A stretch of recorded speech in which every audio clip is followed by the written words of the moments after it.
โอ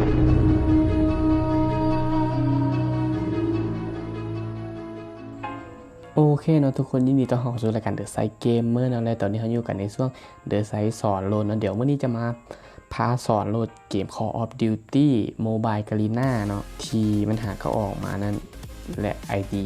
Play Store ของเรานั้นบ่สามารถโหลดได้เนาะตอนนี้โอเคเดี๋ยวเราจะพาเข้ามาเบิ่งเลย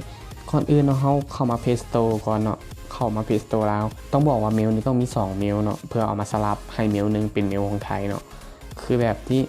เห็นบ่ใส่มีหลายเมลเลยโอเคถือว่าใส่ได้นะจากที่ขอให้มี2เมลขึ้นไปเท่านั้นโอเคและโปรแกรมที่เราจะใช้แมนจะมีตามนี้เดิมนี่ Open VPN Connect กับ Easy OVPN นี่เนาะต้องมี2โปรแกรมนี้ก่อนเนาะโอเคเดี๋ยวเขาจะมาให้เบิ่งก่อนเนาะว่าID ลาวมันเป็นยังไง Call of Duty Mobile นี่ Garena เนาะนำหลังโอเคมาเบิ่งเนาะตอนนี้มันยังบ่มีเนาะเห็นบ่อันนี้เป็น ID ลาวเนาะแล้วมันจะบ่เห็นเขาจะค้นหาบ่เขาจะโหลดบ่ได้โอเค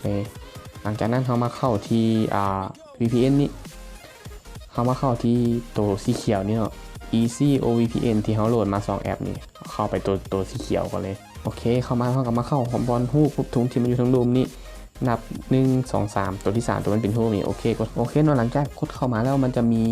หลายประเทศให้เลือกสิก่อนเรากดเข้ามาบอกว่ามันจะเป็นประเทศใดก็สร้างเขากดเข้ามาเลยเนาะแล้วก็มาเลือกเป็นประเทศไทยนี้โอเคหลังจากกดเป็นไทยแล้วเขาก็กดเน็ตเนาะ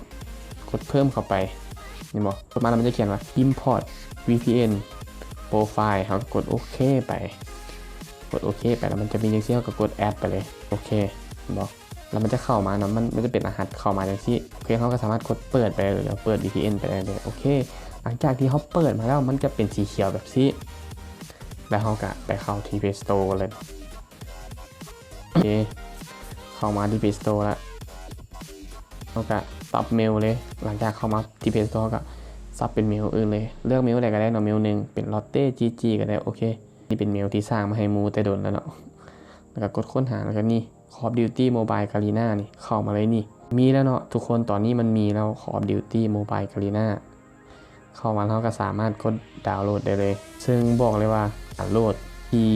ใช้ VPN นี้จะเป็นการดาวน์โหลดที่โดนเนาะเพราะว่าเน็ตมันจะซ่าใช้แนะนำเนาะถ้าว่ามันเฮ็ดได้เลยเพราะว่าบางครั้งมันก็จำเป็นต้องได้โหลดด้วย VPN แหละเน็ตซ่ากับยามันแต่ว่าถ้าว่าไม่ไผที่เฮ็ดได้ก็ถือว่ามันจะไวเป็นปกติเลยใช้กระบอกมือกันว่าเปลี่ยนใช้ VPN เน็ตคือซ่าเข้ามาที่ VPN แล้วก็ปิด VPN ไว้เนาะแต่เขาจะบ่ปัดPlay Store ทีมเลยแล้วเขาย้อนกลับมาที่Play Store อีกเช่นนึงนี่เนาะตอนนี้เขาปิด VPN ไปเรียบร้อยแล้วเข้ามาโหลดด้วยเน็ตลาวของเราเลยนี่เนาะโอเคตอนนี้มันได้เนาะโหลดได้เนาะบอกมันเริ่มไล่ละเห็นบอก 1% เริ่มไล่คือแสดงว่าได้เนาะแนะนำให้ดูโปรเทสจิเลยเนาะเปิด VPN ค้นหาเจอแล้วก็ปิด VPN แล้วก็มาโหลดด้วยเน็ตของเราเองโอเคเดี๋ยวไซต์จะยังพันดาวน์โหลดเถื่อโอเคเนาะสำหรับมื้อนี้ก็จบไปเพียงเท่านี้แล้วเนาะสำหรับไผที่เบิ่งก็ฝากกดไลค์กดแชร์ไปแน่เนาะเพื่อไปให้หมู่เบิ่งแล้วก็อย่าลืมกดติดตามกด Subscribe ในเด้อกดติดตามเพจ The Side Gamer แล้วก็ Subscribe ช่อง YouTube He Men Gamer ให้ในเด้อสำหรับมื้อนี้ก็บ๊ายบาย